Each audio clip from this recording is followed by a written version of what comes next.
top stories tonight. 20 medical students kidnapped in transit from Benue to Enugu State. 3 more victims of alleged shooting by security operatives of protesters in Zaria die. As another strike threatens to rock Nigeria, federal government urges aviation unions to shelve planned action. Death toll from Uganda landslide rises to 34. Thank you for joining us. I'm Felicity Ezewike. About 20 medical students have been kidnapped in Benue State. The victims were on their way to Enugu State, passing through the Otukpo local government area in Benue before they encountered bandits. According to the public relations officer of the Benue State Police Command, the victims were en route to Enugu for a program when they ran into the kidnappers around Otukpo. The students were said to be traveling in a convoy of 2 buses and were coming from the northern part of the country when they ran into the ambush on Thursday evening at about 5:30 p.m. The Nigerian Association of Resident Doctors in Delta State have joined their counterparts nationwide to demand for the unconditional release of their abducted colleague, Dr. Ganiyat Mukwola, or down tools if not released by August 26. Their demands were conveyed at a peaceful demonstration in Asaba, the Delta State capital. News Central's correspondent Austin Azu tells us more. In a solidarity demand, the Nigeria Association of Resident Doctors in Delta State converged on the Federal Medical Center, Asaba, the state capital, to register grievances over the 7-month captivity of their colleague, Dr. Ganiyat Popola, in hands of her abductors, despite paying ransom to the kidnappers. The doctors, carrying different placards with various inscriptions, marched through the FMC premises, demanding for her unconditional release. Enough is enough. No more kidnapping of doctors. The state president of the association, who spoke to newsmen alongside others, decried the incessant kidnapping of doctors and health workers across the country, thereby contributing to the brain drain in the health sector. They said the association has lost patience with the government's inaction over the abduction, despite writing several letters to security agencies, the federal government and the Kaduna state government, but see no significant action. We proceeded on these peaceful protests to draw the attention of the government of the Federation, government of Kaduna State, relevant security agencies, to come to our rescue. Remember, injury to one, injury to all. I can't just fathom what she has been through for the last 7 months plus. We are joining our voices around the whole world, pleading with the press, pleading with the security agents, pleading with the Federal Institute. They should please help us secure a safe release back to our family. We are sensitive humans as doctors. We don't want to withdraw our services. But if we are pushed to the wall, that will be done, because the safety of doctors, the safety of our families, the safety of you journalists, all Nigerians are important. If workers rendering essential services across Nigeria are regularly being kidnapped at their duty post at will, who else is safe in Nigeria? Dr. Ganiyat, the registrar in the Department of Ophthalmology at the National Eye Center, Kaduna, was adopted on December 27, 2023, along with her husband and nephew. While her husband was released in March, Dr. Ganiyat and her nephew still remain in captivity. In Asaba, for News Central, Austin Azu. Many thanks, Austin. To discuss this and other developments around kidnapping across the country, we're joined by security expert Saluddin Hashim. Saluddin, thank you for joining us. Are there details or updates to the abduction of the 20 students you might be privy to as a security analyst? Any demand for ransom, perhaps? All right, thank you very much for having me. So far, there has not been ransom yet, but I think this development goes beyond the mere call for ransom. This recent threats or targets for health workers and particular professionals suggests one single thing within the security balance, that there is a deficit of health response workers within the camp of terrorists, and they require those services to help. And incidentally, just a few weeks ago, I had done an analysis as to various camps across the country. One of the things that you'll find is the dire need of medical help. And these guys believe that the best way to manage this is for them to begin to find some kind of medical services. And to do so is for them to target those who are able to provide them with such. And I believe what we saw recently, just the Dr. Ganiat incident, and now 20 health workers, the trend is not just casual. There were some particular reasons where this is also on the increase. Unfortunately, we have a security architecture that does not actually work on pattern to develop some level of security response or management. This also should have suggested in Kaduna, we had Dr. Zaria, and of course, we had the other professional like the judge who was also taken. And again, this particular incident, it tells very clearly that the intelligence community is not doing sufficiently enough to be able to deal with what we have currently that is confronting the system. And something must be done. This is an emerging concern that there are special targets for professionals, particularly those health workers. And this tells very clearly that something is amiss, and the lack of security will continue to deter the level of mobility of services across the country. And this is very unfortunate. It is indeed.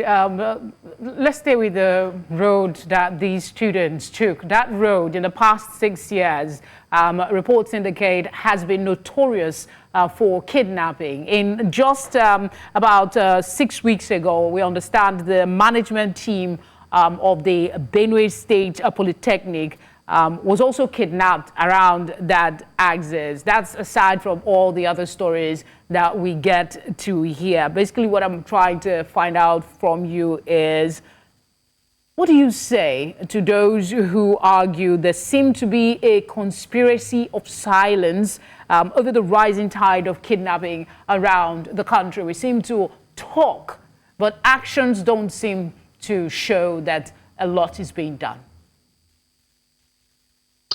Yeah, I mean, it is particularly because of the political economy of insecurity. That is the reason why you find those unfortunate reluctance from the security partners or corridors to make those sufficient and adequate response. One of the things that, like I mentioned earlier, the issue of pattern, that highway for a very long time has been a den for bandits. And then, of course, you know too well that issues of banditry has its own far-reaching consequences, particularly in an environment where economy is also on a nosedive.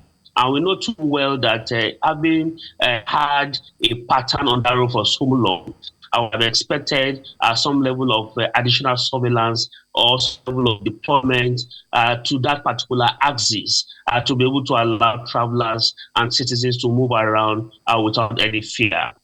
Just recently, we knew the cases of a reverend, and we have seen our head cases of a rector and his delegates also moving on that road who were also taken.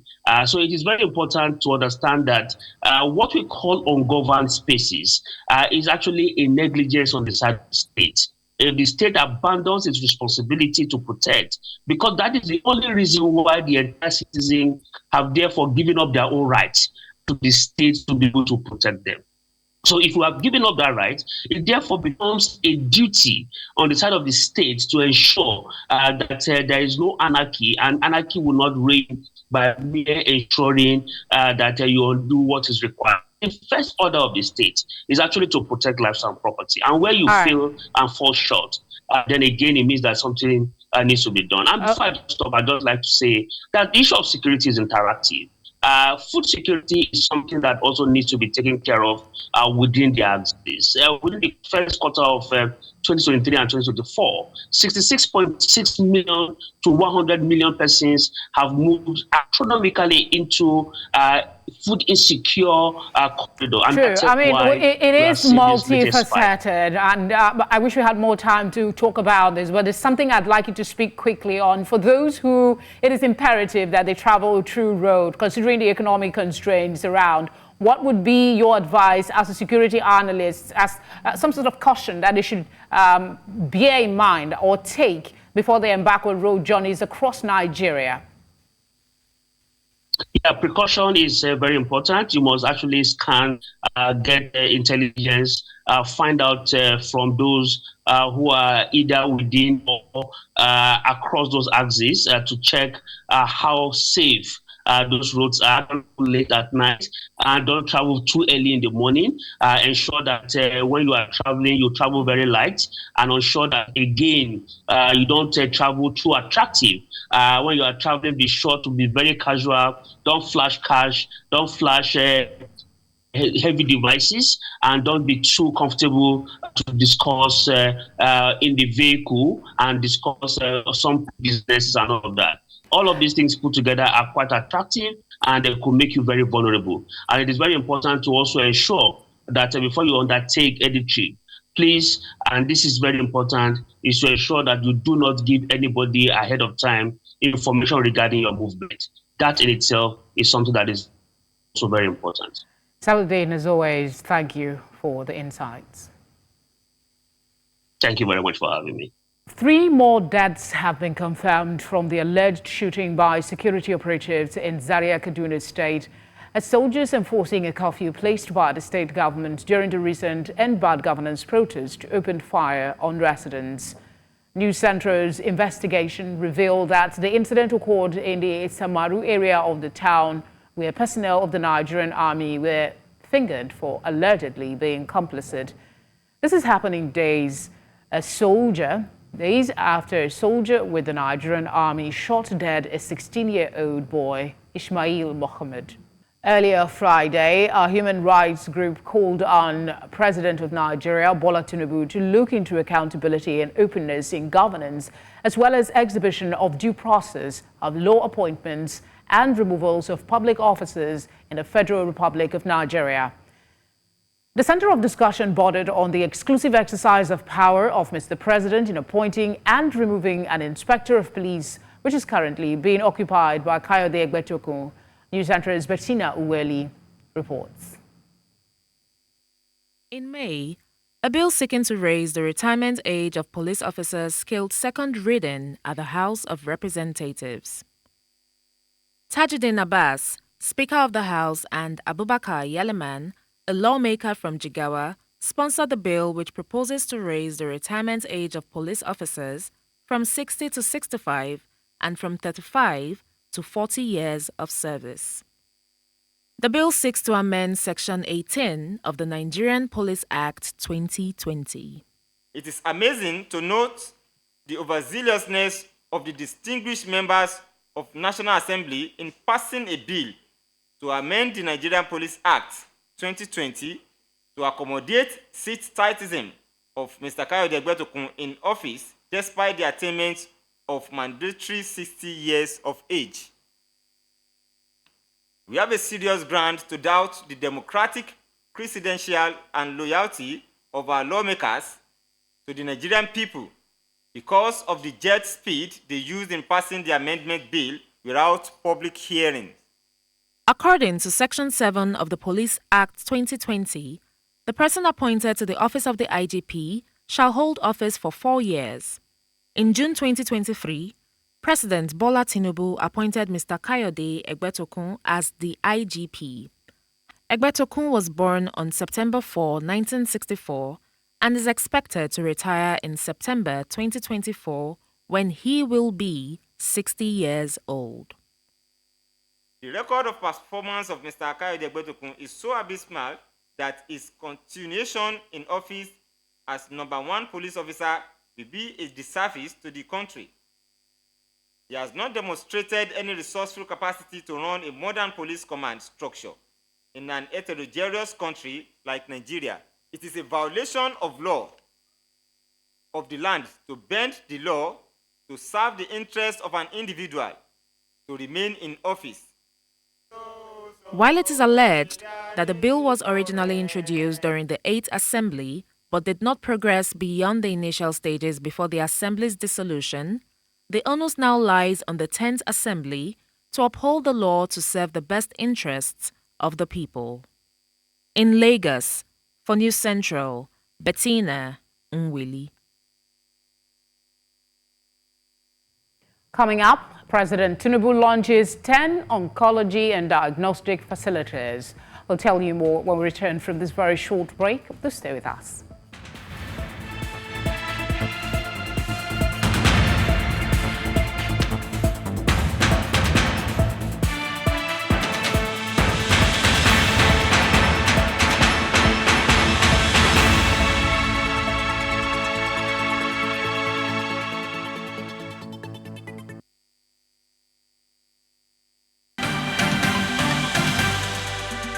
If you've just joined us, you're watching Tonight. A reminder of our top stories. 20 medical students kidnapped on transit from Benue to Enugu State. 3 more victims of alleged shooting by security operatives of protesters in Zaria die. As another strike threatens to rock Nigeria, federal government urges aviation unions to shelve planned action. And death toll from Uganda landslide rises to 34. Let's bring you one of our top stories tonight. Nigeria's President Bola Tinubu has launched the Nigeria Sovereign Investment Authority, NSIA, which is a healthcare expansion program and the retraining of 120,000 frontline health workers to improve the health and social well-being of Nigerians. The healthcare expansion program is the first initiative, which is a major milestone in the health sector, as 10 world-class healthcare facilities specializing in oncology and diagnostics will be established across the nation's 6 geopolitical zones. This expansion builds upon the success of the NSIA's previous projects, including the NSIA Lagos University Teaching Hospital LUT Cancer Center, the NSIA Kanu Diagnostics Center, and the NSIA Umuahia Diagnostics Center.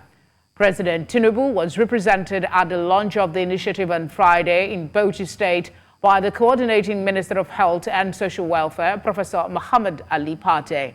Away from that, the federal government has appealed to aviation unions to shelve their plans for a strike over the deduction of 50% of the internal revenue of aviation agencies. In a memo dated August 14, the unions, comprising the National Union of Air Transport Employees, the Air Transport Service Senior Staff Association of Nigeria, the Association of Nigeria Aviation Professionals, the National Association of Aircraft Pilots and Engineers, and the Amalgamated Union of Public Corporation Civil Service Technical and Recreation Services Employees, had threatened to strike, but the Minister of Aviation and Aerospace Development, Festus Keyamo, has appealed to them to shelve the planned action. Keyamo assured the Workers' Union that President Bola Tinubu is very concerned about the improvement of the aviation sector. Now, in light of the latest report by the National Bureau of Statistics, NBS, which shows a decline in Nigeria's inflation rate to 33.40% in July, the Minister of Finance and Coordinating Minister of the Economy, Wale Edu, has emphasized that the government's bold economic policies are beginning to show positive results. Speaking at the launch of the domestic US dollar government bonds in Lagos, Edu highlighted that despite initial discomforts, the government's macroeconomic reforms are now yielding long-term benefits and signs of economic stabilization are becoming evident. News Center's correspondent, Lekon Obanjo, brings us details in this report. No provision is there for fuel subsidy. The fuel subsidy is gone. The removal of fuel subsidy and the floating of the naira, 2 major policy decisions of the Bola Tinubu administration, had sparked intense debates due to their immediate harsh economic impacts.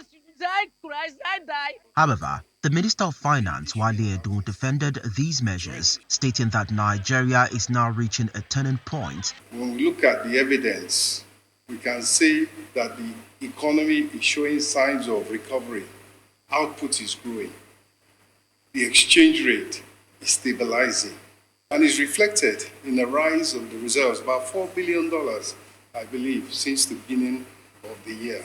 While the MBS report indicates a decline in inflation to 33.40% in July, questions remain about whether this is reflective of a stabilized exchange rate or broader macroeconomic improvements. We believe it has peaked, that inflation is coming down and will continue to. Even the central bank's figures give us an end-of-year inflation rate that's in the 20s. It's not necessarily because of any government policy. Normally, when it's harvest season, of course, food items from the farms will go to the market and eventually to the consumer's household. So prices normally come down. So it's not necessarily because of any government policy. I know, politicians always like to take credit for good things happening and as much as possible. As the finance minister calls for continued support to further accelerate the benefits of these policies, it's still a bit unclear of what Nigeria's future trajectory is. We do expect the result to be a stable macroeconomic environment with lowered inflation, stable exchange rate, lowered interest rates that allow investment to continue apace. The economy was technically on its knees when President Tinubu came on board. But the reason why Nigerians are not really happy with the president is because instead of making things better, he actually made matters worse. How did he do that? By removing subsidy and by floating the naira. We need policies that can actually move the needle. For example, price of fuel has climbed. So if there is a way you can bring down the price of refined fuel, and I think one way of doing that is by boosting investment in domestic refining. As the Nigerian government continues to navigate the complexities of economic reforms, Nigerians at this time would need some sort of assurance that the dark days are over and the broader positive benefits of the policies will be felt by all. In Lagos for News Central, I am Lekon Onobanjo. NAFDAC enforcement officers acting on intelligence reports have uncovered an illegal facility producing various alcoholic beverages in the Lagos Island area of Lagos State. During the raid, over 2,000 cartons of empty bottles and already packaged drinks were seized, along with a mini plastic mixing tank, an improvised filter, and various packaging materials. 3 suspects were arrested in connection with the illegal operation. NAFDAC has estimated the street value of the seized items at 200 million naira and is urging the public to remain vigilant, especially when purchasing alcoholic beverages. Investigation is ongoing and the suspect will face prosecution upon its conclusion. The Nigerian Customs Service in Oyo and Osun Area Command has intercepted a significant consignment of used tires in a recent operation to curb smuggling activities in the region. The command's public relations officer, Superintendent of Customs, Kayode Way, said the seizure, which occurred along the Saki axis of Oyo State. He said the controller stated that importing and smuggling used tires into Nigeria is illegal due to the significant risks they pose to public safety.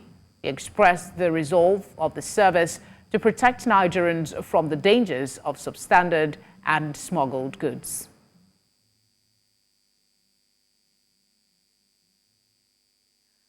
In today's digital age, small businesses in Nigeria are navigating a complex landscape of opportunities and risks. As they transition from traditional physical stores to online platforms, they face new challenges in protecting themselves against cyber fraud and crime. In response to this growing concern, the U.S. Consulate has launched a groundbreaking initiative to equip small businesses with the tools and expertise needed to thrive in a secure digital environment. News Center's Adeshawa Udushoka reports. From bricks to clicks, digitalization of the world has forced many small businesses in Nigeria to evolve to the online space. While this may have come with better opportunities, it has also put some businesses at the mercy of cyber fraud and crime. The quest for cybersecurity necessitated the Safe Cyber initiative by the U.S. Consulate, designed to equip small businesses to prevent financial fraud. So this is an initiative, as I mentioned, led by an alumni of one of our exchange programs. One of the things the United States mission does here in Nigeria is sends leaders to the United States to learn about how their field in Nigeria is also being done in the United States. And then we help them bring that back to Nigeria so that people in Nigeria can benefit from what's happening in the U.S. and it helps build connections with the United States. So this is about helping entrepreneurs, small business leaders to secure their businesses. Speaking at the training, the U.S. Consul General Will Stevens have noted that the U.S. government is committed to advancing cybersecurity and fostering stability in its cyberspace. This project is running across 3 different states. It's an advocacy project. It's an awareness project for people to understand that beyond buying, tools and resources, there are a lot of free tools and,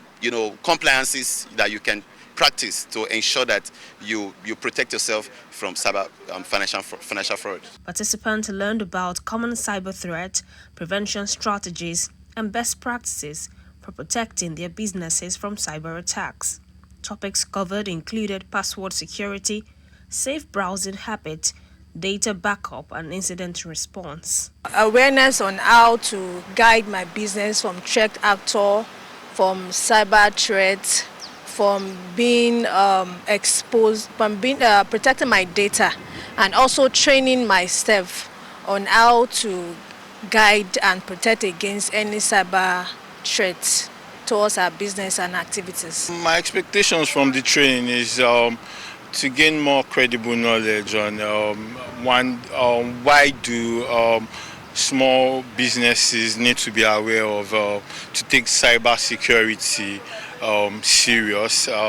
What are the effects on the business and what are the effects on the economy at large? The training forms part of the U.S. Consulate's efforts to promote cybersecurity awareness and cooperation between the U.S. and Nigeria.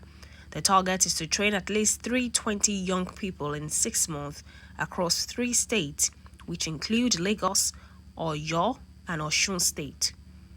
In Lagos, for News Central, Adeshewa Odushoga. Urban development and expansion usually catch up with towns and villages located close to major cities. Such rural areas often become urbanized as small people rent houses and build shops as economic activities thrive there. However, this urbanization also brings with it attendant concerns. Some of these concerns are contained in this report. They feel the impact of urbanization through the influx of strangers in their communities and the lifestyles introduced to the locals. The efforts by the government to put in place infrastructure to depict the growing status of the communities from rural to urban areas do not meet the expectations of the masses. The way we thought that the community or the I don't know how we put the area will be, we are not benefiting from it. We are not seeing anything. In Umuahia, the Abia state capital, communities that are within the state capital are mostly affected by urbanization, either in the positive way or negative manner.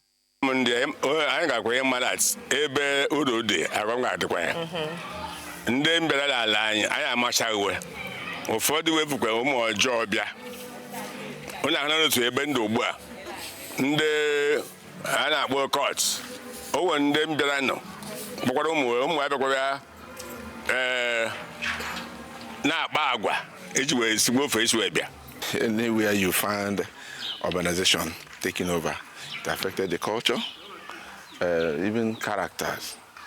Most of our children are also prone because the illicit thing, all this drug that goes all over the world today. This area is not exceptional. But the most critical concern for the villagers would be the disregard for farming by the people and preference for new lifestyles not associated with the community. The wash, you don't have palm trees. People are not eager to work, to farm. People take interest in selling their land now instead of getting engaged in farm work. And it's affecting us seriously. Some age-long traditions and customs are being ignored by communities, such as the weekly sanitation exercise, where community members gather to clean their surroundings. Be it urbanization or development, however it comes, the people will bear the consequences. In Omaha for News Central, Chinwe Ugele. Thank you, Chinwe. Still ahead, death toll from Uganda landslide rises to 34. That's after this short break. Stay with us.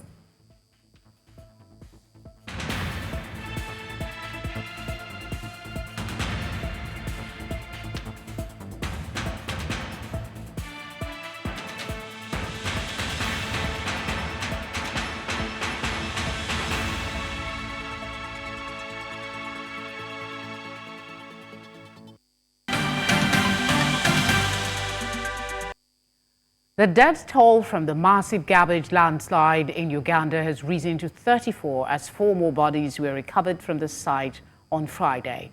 People, homes and livestock were buried in mountains of waste when the landfill collapsed during the weekend. An MP for the area has warned that the number of those missing could still rise. The recovery of victims was continuing, he said, despite part of the landfill site flooding preventing the use of excavators.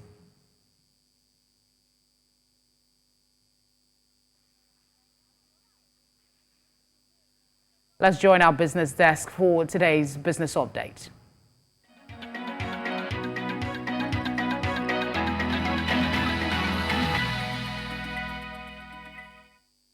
Business news in association with Money Master PSB, the easy way to master your money.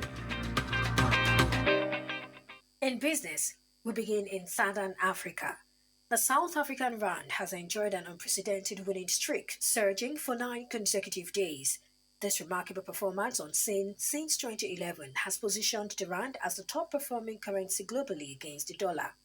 Analysts attribute this rally to several factors. The recent formation of a business-friendly government has boosted investor confidence in the country. Moreover, declining inflation rates have eased pressure on the central bank to maintain high interest rates. The anticipation of potential Federal Reserve rate cuts has also contributed to the rand's strength. The positive sentiment extends beyond the currency, with South African government bonds delivering impressive returns to investors. However, experts caution that the rally might be short-lived due to the expectation of interest rate cuts in the country. Still in Southern Africa, Namibia has reversed its ban on live poultry and bird import from South Africa, which it imposed last September due to an outbreak of highly pathogenic avian influenza. The Southern African country relies heavily on South Africa for poultry supplies, consuming approximately 2,500 metric tons of chicken monthly. Meanwhile, Namibia has also suspended poultry imports from Brazil due to an outbreak of avian Newcastle disease. The ministry has ordered the return or destruction of poultry products from the region that were packed after June 18. Oil prices dropped by approximately 2% on Friday, with Brent crude futures declining $1.51 to settle at $79.53 per barrel.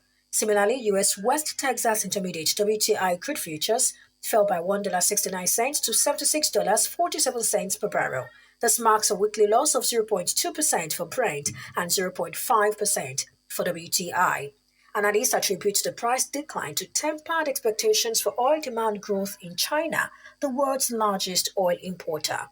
Additionally, low market liquidity due to the ongoing holiday season in Europe and North America amplified price fluctuations. And finally, the S&P 500 paused on Friday as investors processed positive economic data, easing fears of a slowdown and setting Wall Street indexes on track for their best weekly performance this year. Mixed data showed U.S. single-family home building fell to a 1.5-year low in July, while consumer sentiment rose in August, according to the University of Michigan survey. The S&P 500 and Nasdaq nearly erased losses from a recent sell-off, which had pushed the Nasdaq into correction territory. Inflation data this week indicated moderation, potentially enabling the Federal Reserve to begin a 25 basis point rate cut next month. And that's all for on business at this time. Thank you for watching. I am Perpetua Fasamipita. The news continues shortly.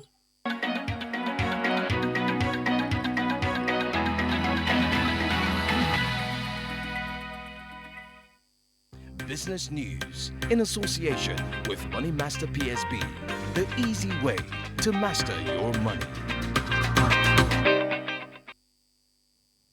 And in sports, Nigeria's Super Falcons remain 36th in the world and number 1 in Africa in the latest FIFA rankings released on Friday. Away from football, the Fencing Federation of Nigeria plans to host international championships in 2024. Let's join Favor Itwa for more updates.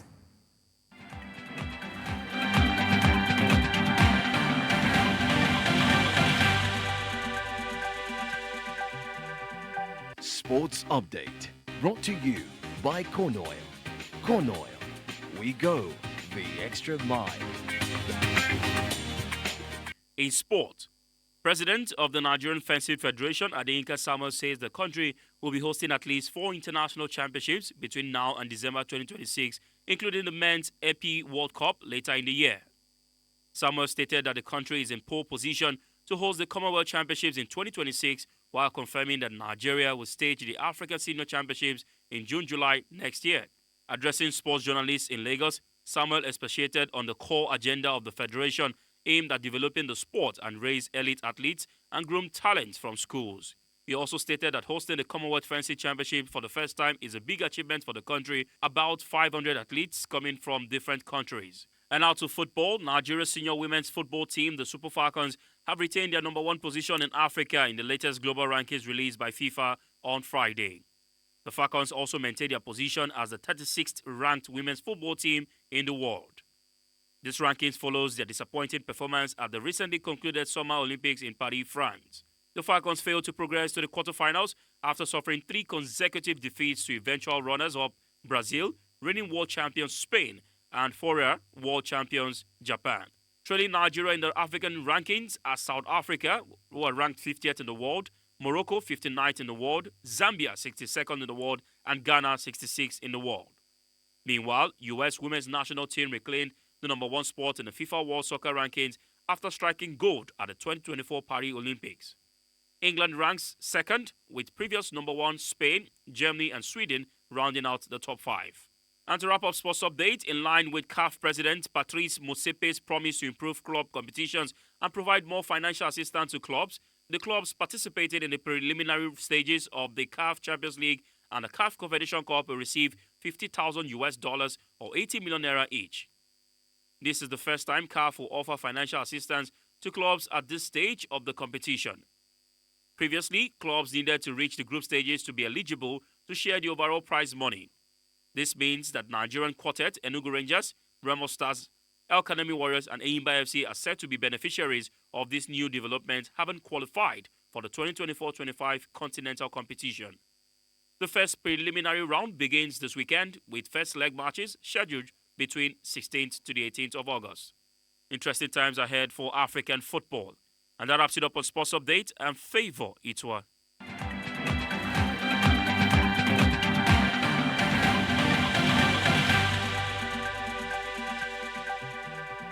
Sports update brought to you by Corn Oil. Corn Oil, we go the extra mile.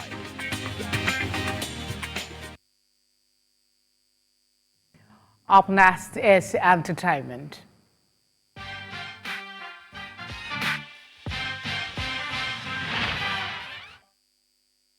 Entertainment news in association with Glow Unlimited.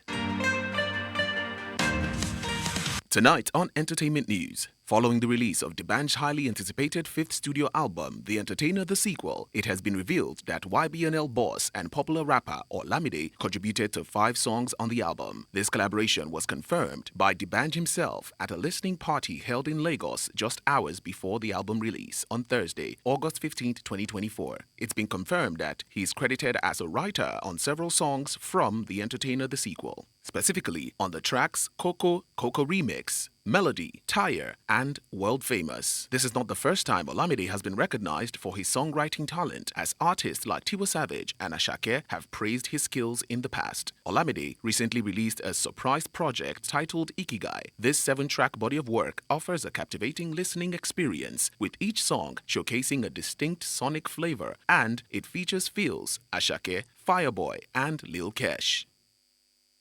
Just hours after releasing their colossal collaboration, Bruno Mars and Lady Gaga surprised fans with a live rendition at Mars' newest $2 billion sports venue, Intuit Dome in Los Angeles. The duo delivered a powerful performance of the anthemic track, captivating the audience with their vocal prowess. Discussing how the collaboration came about, Gaga shared, "Bruno's talent is beyond explanation. His musicmanship and vision are next level. There's no one like him." The surprise new single, Die With a Smile, was co-written by Mars, Gaga, D-Mile, James Fauntleroy, and Andrew Watt, and produced by Mars, Gaga, D-Mile, and Watt. This marks the few new music from Bruno Mars since his work with Silk Sonic alongside Anderson .Paak, and Gaga's latest project, Saints Chromatica, and her recent collaboration with the Rolling Stones. A country-style music video for the song also premiered on Thursday. That's all on Entertainment Tonight.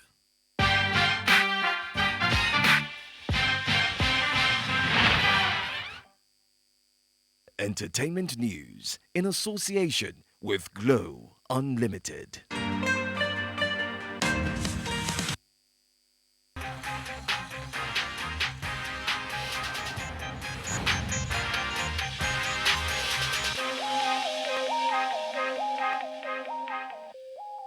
Moving away from entertainment, the hashtag Ogun State is trending as a Chinese company has successfully petitioned for the seizure of 3 Nigerian presidential jets. The company's export processing zone management contract was terminated by the Ogun State government in 2016. The seizure was a result of the contractual dispute between Zonjan and the Ogun State government. A lot of Nigerians took to social media to share their concerns.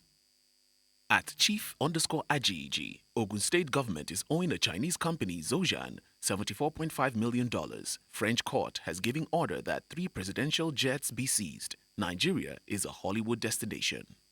At Donald_Shegun, I know many of you wouldn't read the article before making a comment. It's actually a sub-national issue debating back to 2011 between Ogun State and the Chinese company who sued.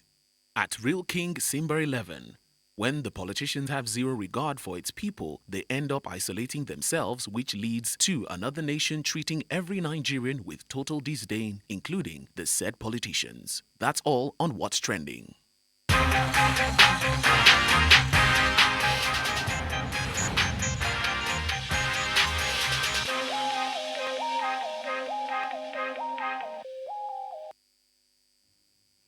And that's all tonight, but before we go, let's take another look at some of the major stories. 20 medical students have been kidnapped and transferred from Benue to Enugu State.